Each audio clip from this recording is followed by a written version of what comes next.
بسم الله الرحمن الرحيم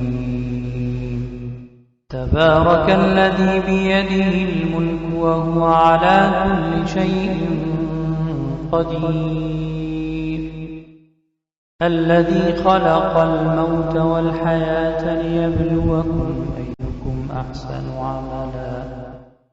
ليبلوكم أيكم أحسن عملا وهو العزيز الغفور الذي خلق 7 سماوات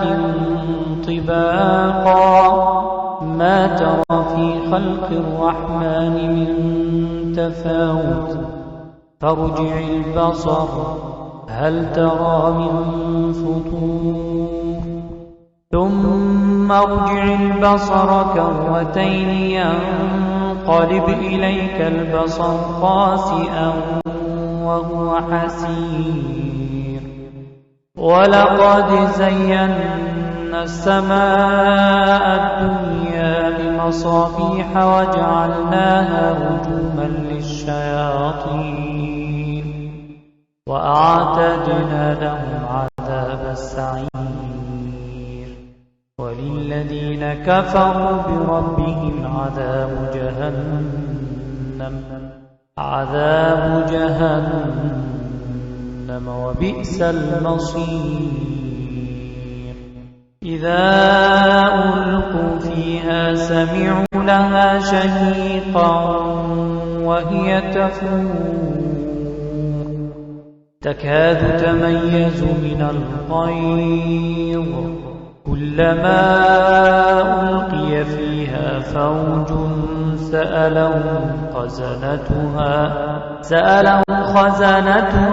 ألم يأتكم نذير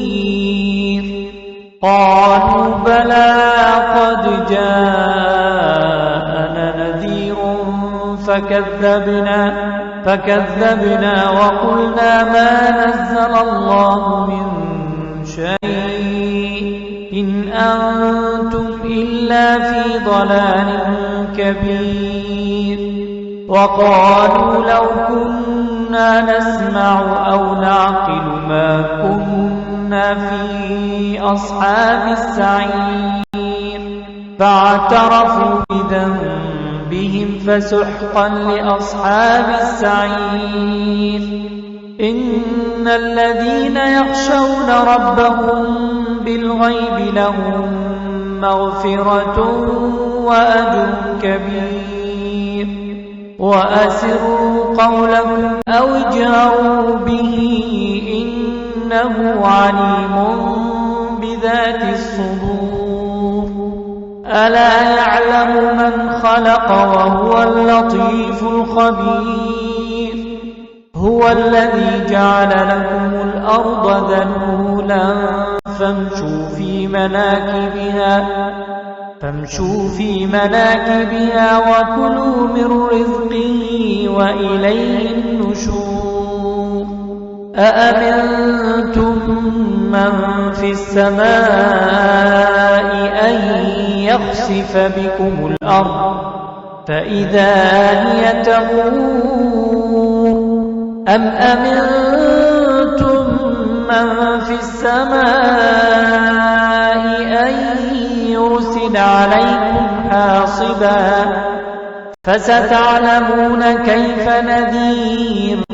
ولقد كذب الذين من قبلهم فكيف كان نكير أولم يروا إلى الطير فوقهم صافات ويقبض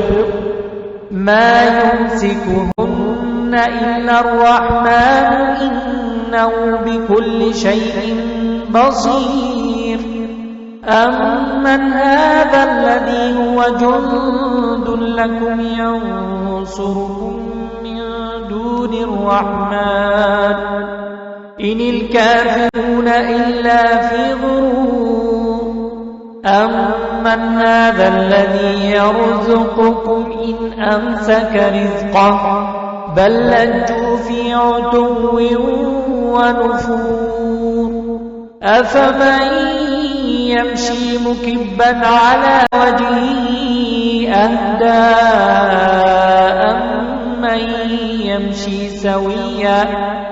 أهدى أمن يمشي سويا على صراط مستقيم قل هو الذي أنشأكم وجعل لكم السمع والأبصار والأفئدة قليلا ما تشكرون قل هو الذي ذرأكم في الأرض وإليه تحشرون ويقولون متى هذا الوعد إن كنتم صادقين قل إنما العلم عند الله وإنما أنا نذير مبين فلما رأوه زلفة سيئت وجوه الذين كفروا وقيل هذا الذي كنتم به تدعون قل أرأيتم إن أهلكني الله ومن معي أو رحمنا فمن يجير الكافرين من عذاب أليم قل هو الرحمن آمنا به وعليه توكلنا فستعلمون من هو في ضلال